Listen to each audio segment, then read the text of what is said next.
આદ્યશક્તિ જગદંબાના સાનિધ્યમાં વિચરતી વિમુક્ત જનજાતિ હક સમિતિ દ્વારા એક ચિંતન શિબિરનું આયોજન કરવામાં આવેલ છે અને એના માટે વોટ્સએપના માધ્યમથી પત્રિકાઓ ફરી રહી છે અને સમાજના જાગૃત લોકો વિડીયો બનાવીને પણ દરેકને આમંત્રણ આપી રહ્યા છે કે આપ સર્વે આવો, પધારો અને ચિંતન શિબિરમાં હિસ્સો લો.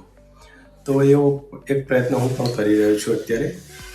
તો સૌથી પહેલી કહેવાની વાત એ છે કે આ હક સમિતિ દ્વારા જે ચિંતન શિબિરનું આયોજન કરવામાં આવેલું છે, તો એ ચિંતન શિબિરમાં સૌથી અગત્યની વ્યક્તિ કોણ છે? તો મારા મતે સૌથી અગત્યની વ્યક્તિ તમે પોતે છો.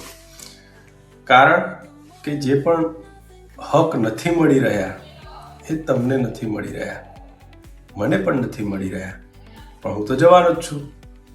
તો જો તમારે પણ હક જોઈતા હોય તો તમારે પણ આવવું જોઈએ. કારણ કે જો તમે નહીં આવો તો એવું થશે કે તમારા જેવું વિચારીને ઘણા બધા નહીં આવે, તો તમારું આવવું બહુ જરૂરી છે.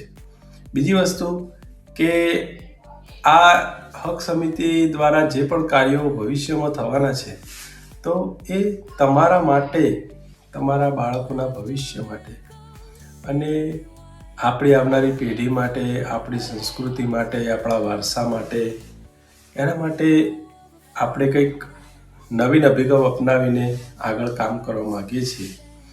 તો આપણે આ કંઈ લડાઈ લડવા માટે નથી નીકળ્યા. આપણે એ હકો માગીએ છીએ કે જે એક સામાન્ય માણસની મૂળભૂત જરૂરિયાતો હોય, જેમ કે રહેઠાણનો હક. તો આપણે સૌ જાણીએ છીએ કે વિચરતી વિમુક્ત જનજાતિના લોકો તો રખડતી અને ભટકતી કોમો મોટાભાગની હોય છે. એમને કાયમી સરનામું નથી હોતું અને ઘણા એટલા બધા દારૂણ પરિસ્થિતિમાં જીવતા હોય છે કે કોઈ શહેરમાં કે કોઈ ગામડાની અંદર ઝૂંપડપટ્ટીઓ બનાવીને રહેતા હોય છે અને એમનું ઘર અને ઝૂંપડા તૂટી જાય છે.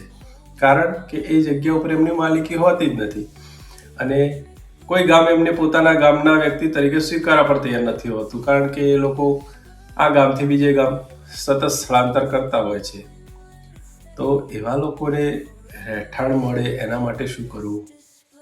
આપણા બાળકોને શિક્ષણમાં અને રોજગારીમાં વધુ સારી રીતે તકો મળે એના માટે શું કરવું?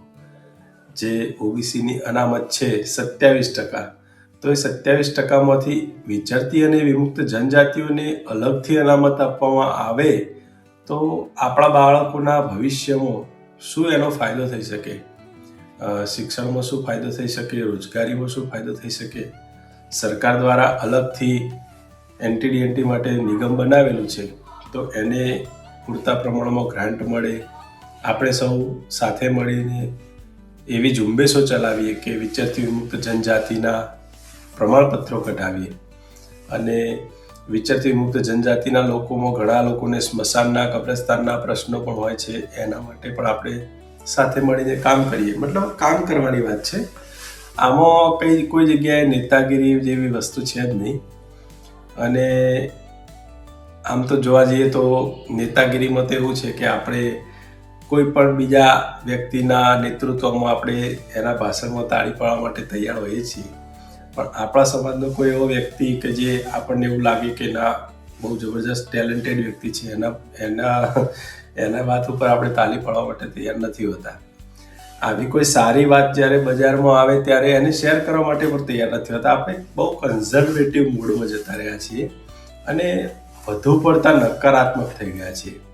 આપણે એવું માનીને બેસી ગયા છીએ કે કંઈ જ થવાનું નથી અને આનું કંઈ પરિણામ નહીં આવે અને આ તો બધું નવા ઘણા બધી વાતો હોય. એ બધી નેગેટિવ વાતો હું કરવા નથી માગતો, પણ હિંમત કર્યા વગર તો કશું મળવાનું નથી, એ તો નક્કી જ છે. અને માગ્યા વિના તો માં પણ નહીં પીરસે, માગવું તો પડશે. આપણે 80 વર્ષથી આઝાદી પછીના 80 વર્ષ, એના પહેલાંના તો ઘણા વર્ષો, તો આટલા વર્ષોથી આપણે આ બધા અન્ય સહન કરતા આવ્યા છીએ. આપણી શું માગણીઓ હોવી જોઈએ અને બંધારણની જોગવાઈઓના અંતર્ગત માગણીઓ આપણી હોવી જોઈએ અને આપણે કોઈ પણ વાત તો એ ગાંધી ચિંધ્યા માર્ગે સત્ય, અહિંસા અને અહિંસક પ્રમાણેની જ હોવી જોઈએ. આ બધી વાતો આપણે ધ્યાનમાં રાખવાની જ છે.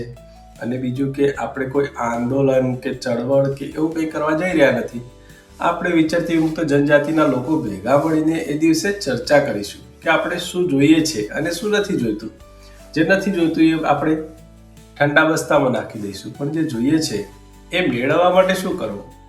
ઘણીવાર એવું પણ બને કે માગવાથી પણ ના મળે, અને ઘણીવાર એવું બને કે માગવાથી મળી જાય તો બહુ સારું છે, ના મળે તો પછી શું કરવું એ પણ સમાજનો પ્રશ્ન છે. અને હું એવું નથી કહેતો કે આપણે કંઈ એવું કરીએ કે જે કાયદા અને કાનૂન અને બંધારણની જોગવાઈઓને કોઈ નડગત રૂપ હોય અથવા કોઈ ભારત દેશની અસ્મિતાને અથવા ગુજરાતની અસ્મિતાને અસર કરે એવું કોઈ કામ આપણે કરવું નથી.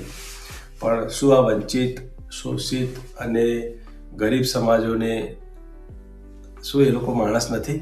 શું એ લોકોનો કોઈ હક ના હોવો જોઈએ? શું એ લોકોની કોઈ પણ જગ્યાએ ભાગીદારી જ ના હોવી જોઈએ? હોવી જોઈએ ને. જો હોવી જોઈએ અને તમે પણ એમાંના એક છો તો 14 તારીખે અમે આપનું સ્વાગત કરીએ છીએ. તમે આવો, પધારો. તમારા કિંમતી અને અમૂલ્ય સુઝાવો જે હક સમિતિને આપો, એમનું માર્ગદર્શન કરો, એમને સહકાર આપો.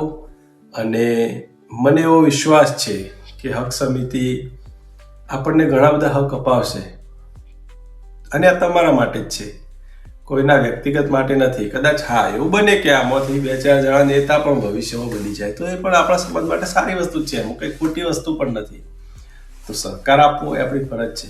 ભવિષ્યમાં આપણો કોઈ નેતા હશે તો આપણને કામ આવવાનો જ છે, એમાં કંઈ પ્રોબ્લેમ જેવી વાત નથી. એમ તો 14 તારીખે તમારી અમે આંખો બિછાવીને, પલકો બિછાવીને તમારી રાહ જોઈશું. આપ સમયસર પધારજો. સ્વરૂચિ ભોજનની પણ વ્યવસ્થા રાખેલી છે. અને તમામ 40 જ્ઞાતિના લોકોને સાથે લઈને ચાલવાનો એક પ્રયત્ન હક સમિતિ દ્વારા કરવામાં આવેલો છે. અને સંપૂર્ણ 40 જ્ઞાતિઓના, જેમાં 28 વિચરતી જાતિઓ અને 12 વિમુક્ત જાતિઓ, તો એ સમગ્ર 40 જ્ઞાતિઓ એક સાથે મળીને કંઈક માગણી કરશે તો કદાચ મળશે.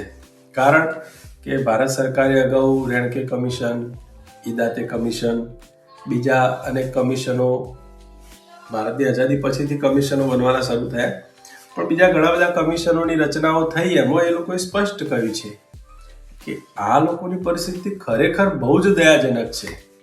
વિકાસ શું કહેવાય એ આ સમાજો સુધી પહોંચી શક્યો જ નથી.